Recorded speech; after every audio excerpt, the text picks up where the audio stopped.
What's up mga kapadyak, andito ang aking kaibigang si Alan. Ayun, nagkita naman kami. Ito po si Gravity Bike.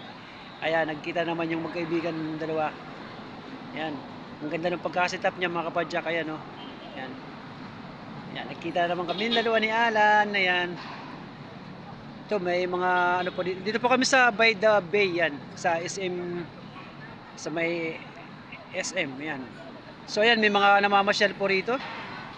Ito mayroon po mga dito. Ayan, may mga nagde-date. Mayroong mga ayan, may mga tao, may ano, ayan, may nagti-TikTok ayun, no. Oh. Diba? So ayan. Ito si Alan. Lan! Hi Lan! Yan, salamat bro ha. Nasama, thank you, nasama kita sa birthday ko. Sa yung aking ka-date. Wala, yan. Ayan, yan. Kami sinama ko siya para mayroon akong kasama sa sa pagbabike sa pag-treatment lang ng birthday ko. Ayan. Yan po si Alan, mabait po yan. Siya yung magano sa setup ng bike natin kapag nagawa natin yung isa. Yan. Na. Yan yung bike niya.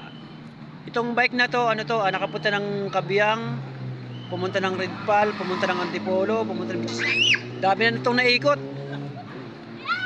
Sa ano la, nakapunta ka na sa may Philippine Arena, hindi pa no? Sa Timberland? Philippine Arena. Hindi pa. Ay, Philippine Arena hindi pa siya. Mga minsan ano, kasama natin si Alan sa Philippine Arena para mayroon tayong kasama na parang motor. Ayan. Mabilis po yung bike niya. Alam niyo 30 kilos tong bike na ito pero pag pinidal nyo, parang 1 kilos lang. Napakagaang. Yan. Ito po si Agila yan. Yung ating bisikleta. At kulang pa yung mga ano niya. Talagang pampatag lang to, hindi pwede ilagyan ng ano, cambio. Medyo ano siya, maano po yung ano niya, and makitid yung ano niya pinakang sa medical. So ayan, ang ating BMX bike. Nagpalit po tayo ng plato. Dati yung plato natin ay 60 tit.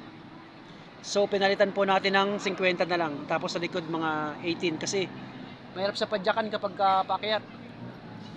Ayan yung kay Alan. Yan no. Abi, may ilaw. Talo yung sa atin, walang ilaw. So, di ba, lalagyan din natin ng ilaw yan kapag kapira tayo.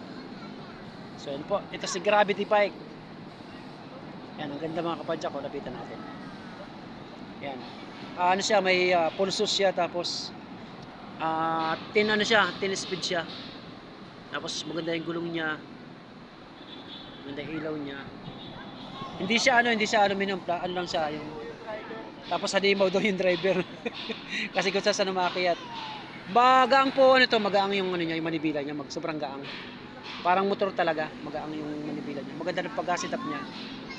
Tapos yung kanyang mga brake, disc brake po yung mga ano niya. Talo yung sa atin ano lang, dam brake lang. Pero palalagyan natin ng ganyan yan para maganda yung ano. Siguro pag dinis brake ko to Lan, tatanggalin ko yung takip niya ano. Kasi rayos lang din yan eh. Sa bagay. Pero meron ako doon, may mags pa ako doon. Mags. Uy.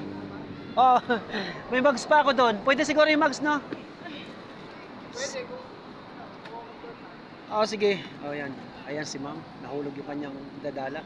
So, nandito po kami sa may likod ng MUA. Yan ang MUA. Ang ganda mga kapadyak. Ang ganda ng ano niya.